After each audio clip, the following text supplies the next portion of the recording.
Salam dostlar. Öncəliklə dəstəyinizə və xoş sözlərinizə görə hər birinizə təşəkkür edirəm. Səhhətim ilə əlaqədar bir müddət fasilə vermişdim. İndi isə yenidən sizinləyəm.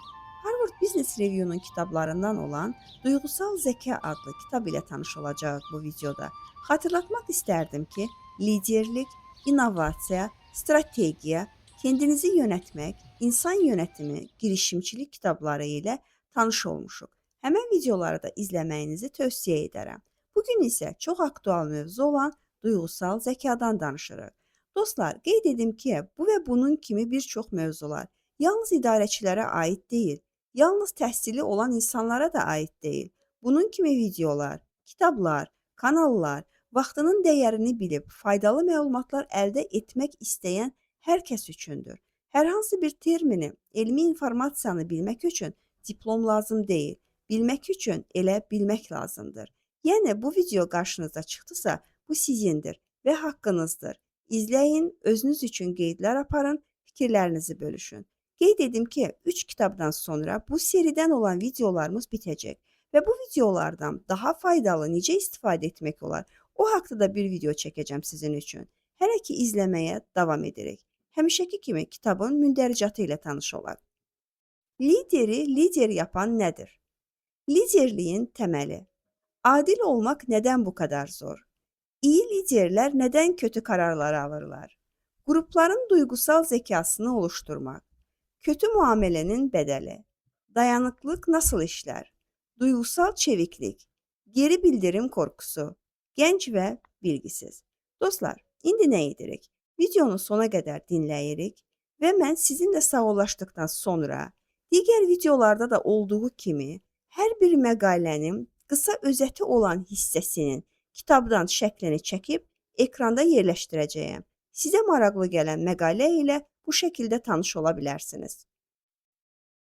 İcazənizlə bir qədər kənara çıxacağam. Çünki duyğusal zəka yalnız məqalələr üzərindən deyil, ayrıca bu haqda yazılmış kitablar üzərindən müzakirə edilməlidir. Yəni, çox önəmlidir. Bu bacarığa sahiblənmək bizi həm iş həyatımızda, həm də şəxsi həyatımızda müvəffəq edə biləcək üstünlükdür. Duyğusal zəka nədir? Çox qısa desək, özümüzün və başqalarının duyğularını tanımaq, anlamaq və idarə etmək qabiliyyətidir. Duyğunu tanımaq önəmlidir. Biz duyğularımızın adını doğru qoymadıqda, onu tanımadıqda idarə də edə bilmərik. Misal üçün, hesab edək bizim iş yoldaşımız və ya tələbə yoldaşımız yaxşı ingiliscə bilir. Onun ingiliscəsi də hər yerdə tərifləyirlər. Bu nə isə bizi narahat edir. Gedib onun inadına canımız sıxla-sıxla ingilis dili öyrənirik və adını əzimkarlıq, qətiyyətlilik və sair kimi bəzəkli sözlərlə ifadə edirik. Amma bunun kökündə dayanan, bizi sıxan o hissin əslində paxıllıq hissi olduğunu qəbul etmirik. Adını doğru qoymuruq və bu naməlum duyğu ilə böyüyürük. Güya dırnaq arası uğurlar da qazanırıq. Gəlib çatırıq 40-50 yaşına. Baxırıq ki, kimsəyə faydamız toxunmayıb. Üzümüzdə nurdan əsər əlamət də yoxdur. Paxıl adamın üzündə nur olar, ətrafda dost da yoxdur və uğurlarımıza sevinən də yoxdur. Çünki zamanında biz də sevinməmişdik. Əksinə, paxıllıq etmişdik. Bunun vaxtında paxıllıq olduğunu dərk etsək, mübarizə apararıq. Çünki heç kəs paxıl adını üstünə almaq istəməz. İngilis dili və bütün elmləri öyrənməyin isə çox gözəl və zövqlü yolları da var. Bunun üçün mütləq kiməsə qarşı həsədlənmək lazım deyil. Yəni, bizə elə gəlməsin ki, duyğunu tanımaq asan işdir. Çox duyğularımız var ki, onun həqiqi adını bizə desələr, etiraz edərik, qəbul etmərik. Emosional zəkası üstün olan insan özünün və başqalarının duyğusunu doğru tanıyır və ona görə də idarə edə bilir. Başqa bir misal, iki insan eyni hadisəyə qəzəblənir, amma birinin qəzəbi cinayət ilə bitir. İnsana qəzəblənmə demək olmur, amma qəzəbini düzgün ayarla demək olar.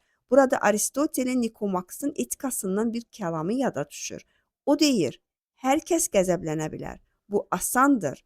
Lakin düzgün insana, düzgün dərəcədə, düzgün zamanda, düzgün məqsədlə və düzgün şəkildə qəzəblənmək bu asan deyil. Deməli dostlar, bunu tənzimləmək üçün yenə də emosional zəka lazımdır. İlk məqalədə emosional zəkanın bu və digər bütün komponentləri haqqında ətraflı yazılır. Liderliyin təməli məqaləsində ruh halı anlayışına toxunulur. Əsas o qeyd olunur ki, liderin ruh halının komandaya təsiri çox böyükdür. Məqalədə belə yazılır: Gülümsə və bütün dünya səninlə birlikdə gülümsəsin. Gülümsəmək önəmlidir dostlar. Demirəm yerli yersiz, duzlu duzsuz gülün, amma gülümsəməyi bacarın. İnanın ki, qaşqabağınızı tökməklə sizə ekstra bir şey ikram olunmayacaq bu həyatda.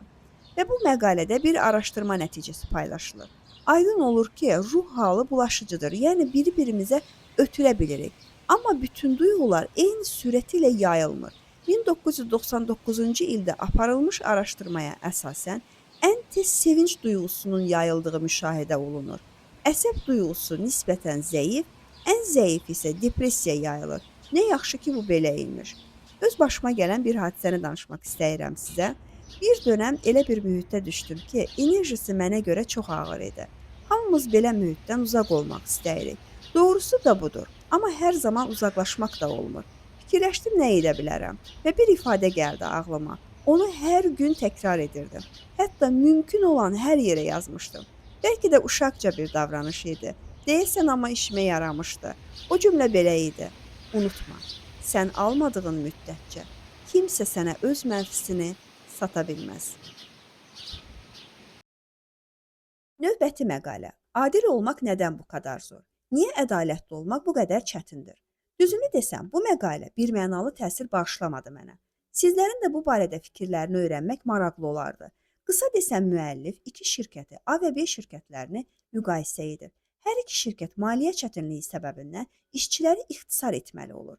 A şirkəti işdən çıxarılan əməkdaşlara çox səxavətli dəstək göstərir.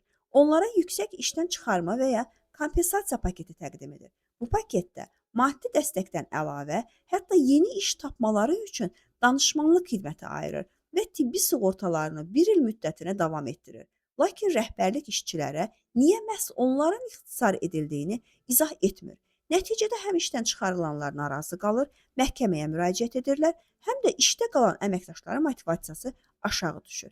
B şirkəti isə maddi baxımdan səxavətli olmur, ancaq ixtisardan əvvəl rəhbərlik dəfələrlə işçilərlə görüşür, qərarın səbəblərini izah edir, sualları cavablandırır və vəziyyətlə bağlı səmimi şəkildə təəssüfünü bildirir.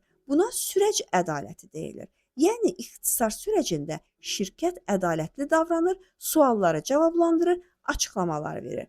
9 ay sonra aparılan müqayisədə A şirkətinin vəziyyətinin daha da pisləşdiyi, B şirkətinin vəziyyətinin isə daha yaxşı olduğu göstərilir məqalədə. Hələ burada başqa nüans da var, onu da qeyd edəcəm. İndi öz fikrimi demək istəyirəm.